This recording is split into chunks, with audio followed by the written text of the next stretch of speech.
Hi అండి, అందరికీ నమస్తే. వెల్కమ్ బ్యాక్ టు కుమారిషం. ఏంటండి, మన ఇంట్లో కొంచెమే దోసపిండి ఉందా? ఆ దోసపిండితో అందరికీ టిఫిన్ అయితే సరిపోదా? అయితే ఈ రోజు లెఫ్ట్ ఓవర్ దోసపిండితో చాలా టేస్టీగా పుల్లగా ఉండే పుల్లట్లు ఎలా చేయాలో చూపిస్తాను.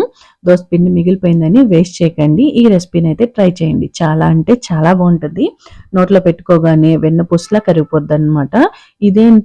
ఇదేం పుల్లట్టు అన్న వాళ్ళు కూడా పక్కాగా 2-3 దోశలు అయితే లాగించేస్తారనమాట. ఇప్పుడు దీన్ని ఎలా తయారు చేయాలో చూసేద్దాం, వచ్చేయండి. అంతకన్నా ముందు మరిన్ని రెసిపీస్ కోసం మన ఛానల్ అయితే సబ్స్క్రైబ్ చేసుకోండి.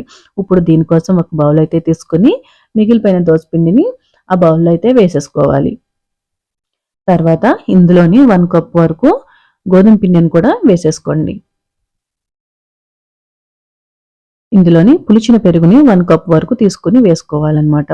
ఇప్పుడు దీని అంతటిని ఉండలు అనేవి లేకుండా చక్కగా అయితే మనం ఈ విధంగా కలిపేసుకోవాలి. ఇప్పుడు ఇందులో కొంచెం వాటర్ అయితే వేసుకొని మరొకసారి అయితే దీన్ని బాగా మిక్స్ చేసుకోవాలండి.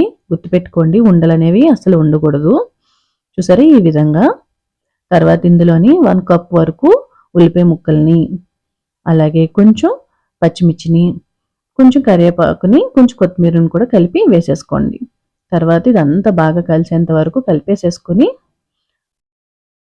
అయితే ఇప్పుడు ఇందులో మనకి రుచికి సరిపడినంత సాల్ట్ని కూడా వేసేసుకోవాలి.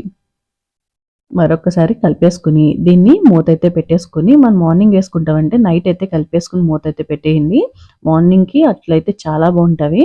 ఇప్పుడు స్టవ్ మీద అయితే ఒక పెనం అయితే పెట్టుకుని దాని మీద కొంచెం వాటర్ అయితే జల్లుకుని ఈ అట్లకి ముందుగా మనం ఆయిల్ అయితే అప్లై చేసుకోవాలండి, లేకపోతే పెనానికి అంటుకుపోతాయి. తర్వాత దోశ వేసినట్టు కాకుండా వీడియోలో చూపించిన విధంగా వేసుకుని అట్ని మనం రౌండ్గా అయితే గరిటెతోనే ఈ విధంగా అయితే సర్దుకోవాలండి, మనకు కావాల్సినంత పలచగా. ఇప్పుడు కొంచెం ఆయిల్ అయితే వేసుకుని ఫ్లేమ్ని మీడియంలో పెట్టుకుని అయితే మనం దీన్ని కాల్చుకోవాలి. అట్టు అనేది ఈ విధంగా వచ్చేంత వరకు మీడియంలో పెట్టుకుని కాల్చుకొని ఇప్పుడు మనం అయితే అట్టుని అటువైపు కూడా తిప్పుకుని కాల్చుకోవాలన్నమాట. చూసారా ఈ విధంగా చక్కగా కాల్చేంత వరకు కాల్చుకోవాలి. ఇప్పుడు దీన్ని ఒక ప్లేట్లోకి అయితే తీసేసుకుంటే మనకి ఎంతో టేస్టీగా పుల్లగా ఉండే పుల్లట్లయితే రెడీ అయిపోయినాయండి. దీనికి మనకి ఏ చట్నీ కూడా అవసరం లేదు. కావాలనుకుంటే మీరు దీనికి కాంబినేషన్గా ఆవకాయ పచ్చడిని కానీ లేదా మాగాయ పచ్చడిని కానీ పెట్టుకుని తినండి. టేస్ట్ అయితే వేరే లెవెల్లో అదిరిపోతుంది. అసలు మీకు పుల్లట్ అంటే పర్ఫెక్ట్ పుల్లట్ అయితే ఇదే అని చెప్పి అనుకుంటారనమాట. అంత టేస్టీగా ఉంటుంది. మరిన్ని రెసిపీస్ కోసం మన ఛానల్